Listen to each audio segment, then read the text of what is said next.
在远古的石器时代，有一个叫做磐石的男人，他每天都过着一样的生活，但他常常觉得心里有一块大石头，特别是当森林深处传来奇怪的声音时，他就会很担心。有一天，磐石的孩子晨星和精进看到爸爸忧心忡忡，便好奇地问：爸爸，你怎么了？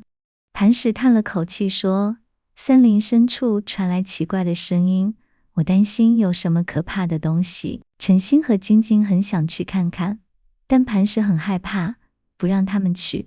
他想象出各种长着尖牙利爪的可怕怪物，把晶晶吓得不敢靠近森林。晶晶想了想，对爸爸说：爸爸，我们可以去问问部落里最聪明的长老啊，他总是知道很多事情。磐石觉得这个主意不错，长老一定能给他们好建议。他们来到长老的洞穴，长老是一位慈祥的老人，他仔细听了磐石的担忧，脸上带着温和的笑容。长老告诉磐石，很多时候我们害怕的只是我们不了解的事物，去看看吧，但要小心，并且保持冷静。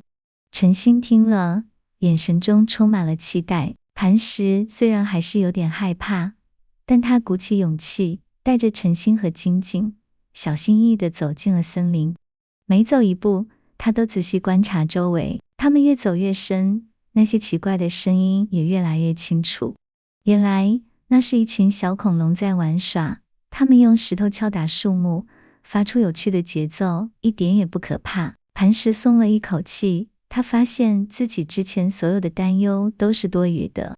他甚至和小恐龙们一起玩了起来，森林里充满了欢声笑语。从那天起，磐石学会了不要害怕未知。